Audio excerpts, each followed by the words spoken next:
life can be rough.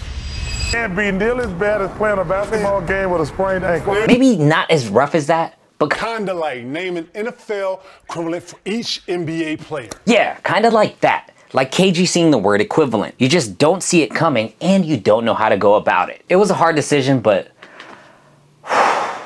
I've decided to let go most of my jersey collection. In my videos, you guys get to see the happier side of me and just see me mess around with things that I thoroughly enjoy. But deep down, just like anybody else that watches these videos, there are negative aspects in life. And this year has been a roller coaster for me. So this is why I'm selling a chunk out of my jersey collection. You guys are gonna get to see a little insight into my life. I'm normally a very private person, so putting my business out there is gonna be a little hard, but you know, everyone goes through life and it's tough. Yeah, let's get into it. This feels so weird talking about it. I suffer from eczema, which is a skin condition that I've been dealing with since I've been a little kid. If you don't know what eczema is, they also call it atopic dermatitis. Here's a clinical definition. It's a chronic, non-contagious skin condition that causes dry, itchy, and inflamed skin. A lot of my life, my skin is super dry. Not just dry, super dry, Sahara Desert dry. It's always itchy, and when it gets itchy, you scratch and then it becomes inflamed. It starts to get really red, and then after a couple days, it goes into a healing phase where it turns super flaky, and then we just keep doing that cycle over and over. Even if I put moisturizer, it still will tear so easily. It's like super sensitive. It has a ton of different triggers. It's a super annoying skin condition, and I know it could be worse. So I just gotta deal with the cards that I'm dealt. There we go again, I'm scratching it. It's kind of why I like to wear hats, so I can kind of cover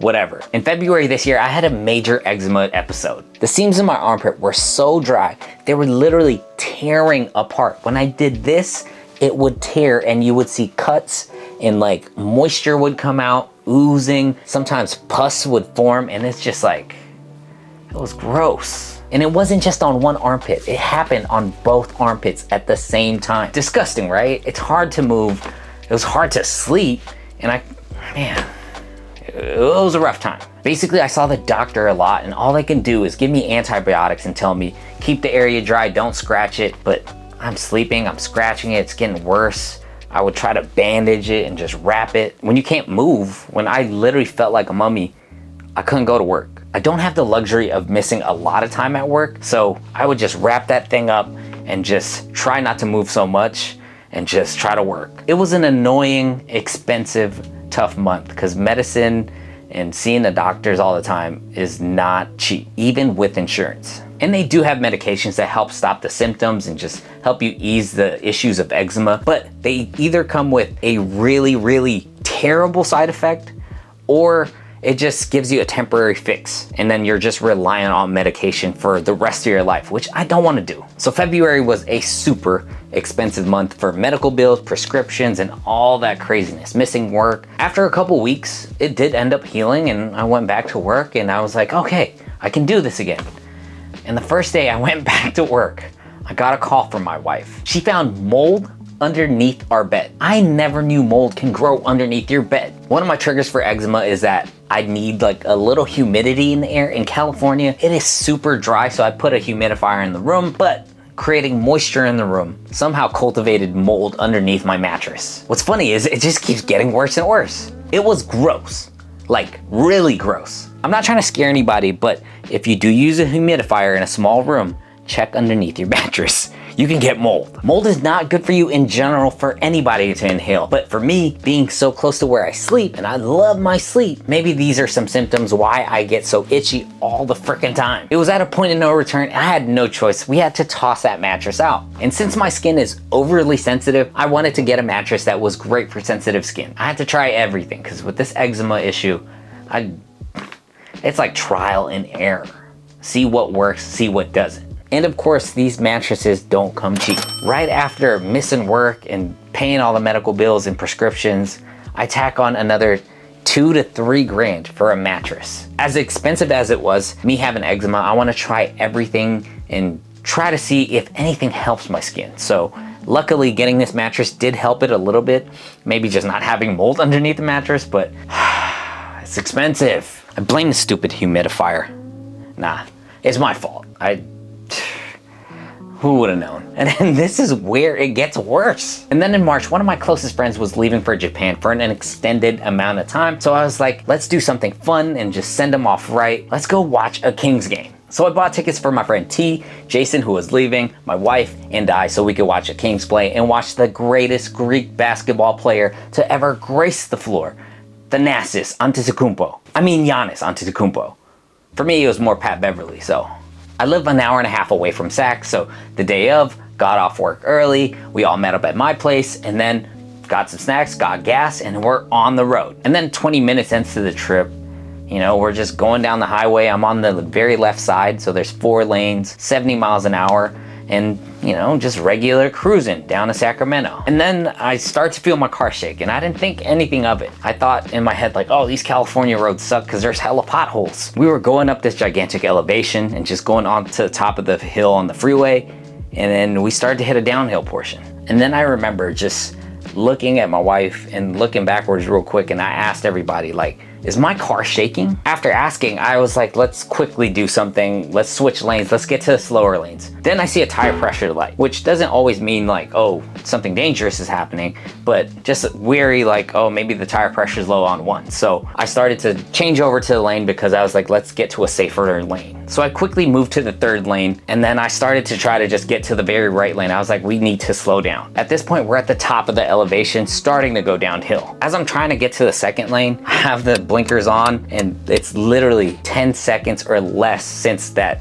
light popped up. You just hear like a poof, and next thing I know, I just see like a tire flying all the way in front of us in this downhill portion. And like in a split second, I'm like, yo, that's my tire. I feel the car shaking crazy. It's fishtailing, and you know, dude, like, it's scary to think about. The thing is, we're going downhill, and like it just keeps picking up speed. And what's crazy is that I had all the people that I'm close with in the same car. In this moment, I have to make really quick decisions and just try to keep everybody safe. It's going left and right, and I didn't want to fight the wheel. The best outcome in that moment was like, do not flip the car. So if it was turning right, I'm going with it a little bit. If it's turning left a little bit, I'm going with it. Nothing ever prepares you for the situation. I try to let off the gas, but like I said, we're going downhill. I tried to hit brake a couple times, but when I hit brake, the wheel keeps moving crazier, and we're kind of in between the 2nd lane.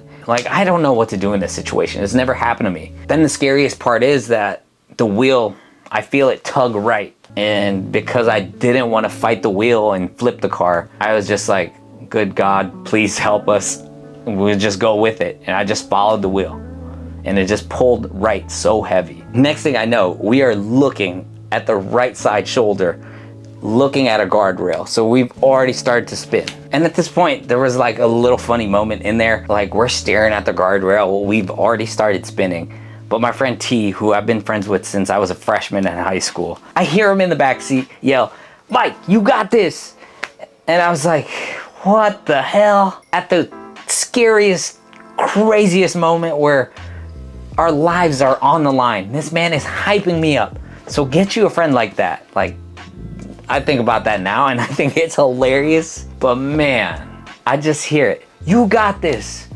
And I was like, in my head, I was like, we ain't got this. I'm already spinning. Maybe it gave me a little confidence, but it is hilarious after the fact. And as we're spinning, we're facing oncoming traffic, which was so scary because everything kind of slowed down for me, and I just see cars coming at us, and like, I see them stopping, but you never know if someone keeps going and hits you and just makes a spin out. So that was definitely one of the scarier parts. Just in my head, I was like, please don't hit us. And in a split second later, you just hear a gigantic, we hit the guardrail. Luckily, there was a guardrail there to stop us because this downhill portion was a little crazy. All the airbags on the driver's side deployed, and all I hear is ringing, and just, you know, I was in shock. Like, adrenaline's run through my veins, like my shaking is, luckily the car is in the shoulder mostly, and like you could see cars zooming right past us. And I just remember looking over to my wife in the passenger seat,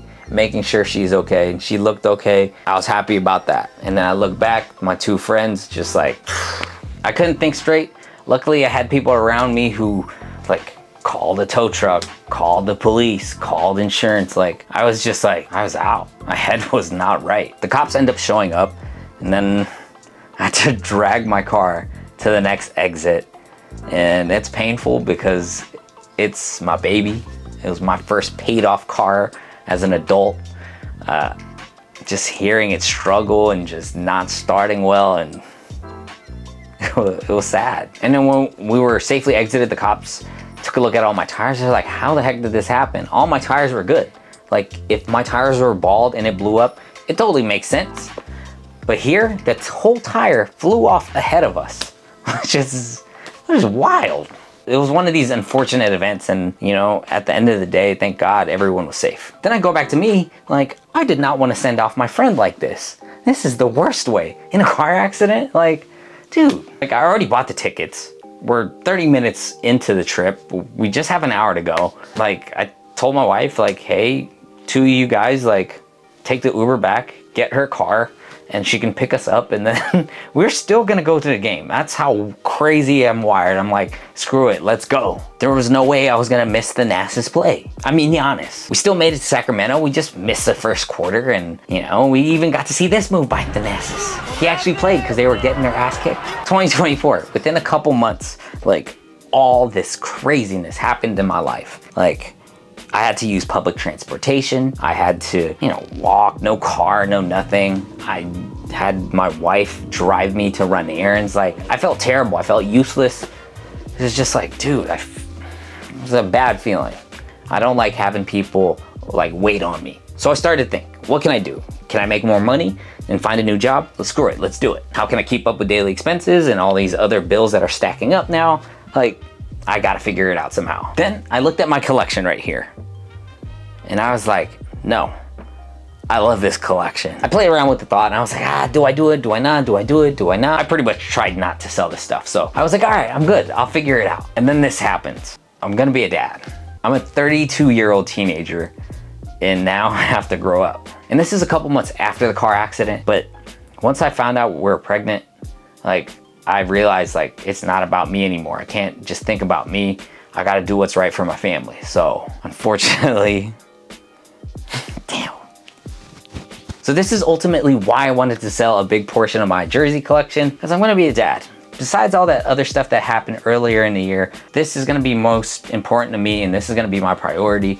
And so the things that I don't use or wear, I'm gonna have to let it go. Like, I've even started to break up my Yankees jersey collection. I love the Yankees. I've been working on this collection since I was like in middle school, like saving up little things that I could do to make some money and buy me some jerseys. Like, this is how committed I am. It honestly sucks thinking about it, but you know, it has to be done. And down the road, I need to buy a car for a growing family, and babies aren't cheap either, and all these other expenses that happened, like the mold, the mattress, all that stuff, missing work, like, it sucks because I love this stuff, but it has to be done. So I'd rather sell my collection to people who are gonna put it to use and actually enjoy the jerseys, because right now, a lot of them does sit pretty and just, I don't touch it, I don't wear it. The ones I do wear, it's in rotation, but it could go on to a better home.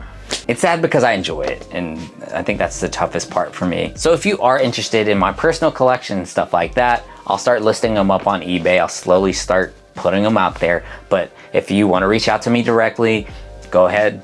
We'll probably make a better deal off PayPal and stuff like that. I feel weird saying it, but you know, I do have those affiliate links and stuff like that from Fanatics, NBA Store, Mitchell & Ness, stuff like that. If you do want to like buy stuff, or actually needed to buy stuff, or we're gonna, if you could use those links in the description, it helps. You know, I get a little kickback, but you know, I can put it towards all this craziness. So you don't have to, you don't need to, only if you want to. So I honestly appreciate it, and I appreciate all the support throughout the last couple years. And this is not a goodbye to collecting.